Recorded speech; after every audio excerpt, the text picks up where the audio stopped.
পর্যটক কেন্দ্রে ওই মহিলাদেরকে ইফটিজিং করছে, বিপ্লব স্যার আসছে এবং আরো লোকজন আসছে। ওই সেদিনকে ঈদের পর দিন ওই ট্রলার লইয়া এবং লোকজন লইয়া ওই ব্যাপক ভাবে ঘুরছে।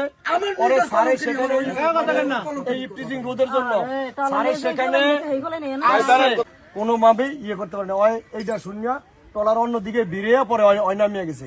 এইভাবে একবারে মনে করেন স্বামী স্ত্রী ঘুরতে আইয়ে ওই লোকজন দিয়ে আসতে মহিলা করে সরে দিয়া এরপরে ধরিয়া আলাদা আলাদা করিয়া জিজ্ঞেস করে ওই চাঁদাবাজি আদায় করে কয় এই তোমার ডকুমেন্ট দেখো, কাবিন দেখো, ইয়ে দেখো, বিভিন্ন হেনস্থার শিকার এই পর্যটকের কেন্দ্রে।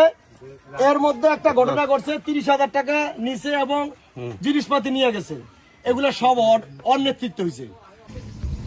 ওই যে ইয়াসিন দালালের ছেলে কি নাম রাশেদ, এই যে খাদুরগঞ্জে আইসা এই যে মানুষের এই যে পর্যটন আসলে ছেলে মেয়েদেরকে ধরে টাকা টুকা চায়, এটা সম্বন্ধে তুমি কি জানো?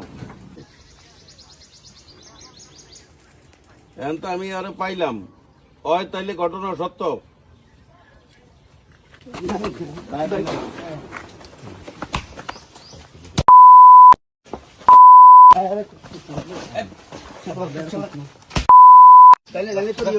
বলেন না আমাকে কেন? ফুটবল 100 বার আর জীবনী এলাকায় এনে ঢুকবি আর না 100 বার করতে যে ভাই 100 ধরবো তো এরপরে জীবন এলাকায় ঢুকবো।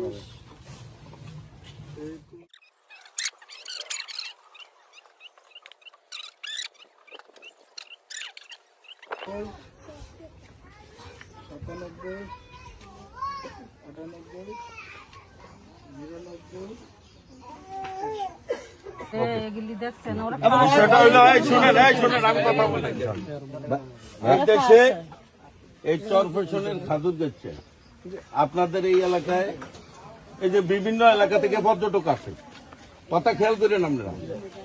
পর্যটক আসলে আপনাকে লাভ হয় না, আপনারা আপনি কথা বলবেন না।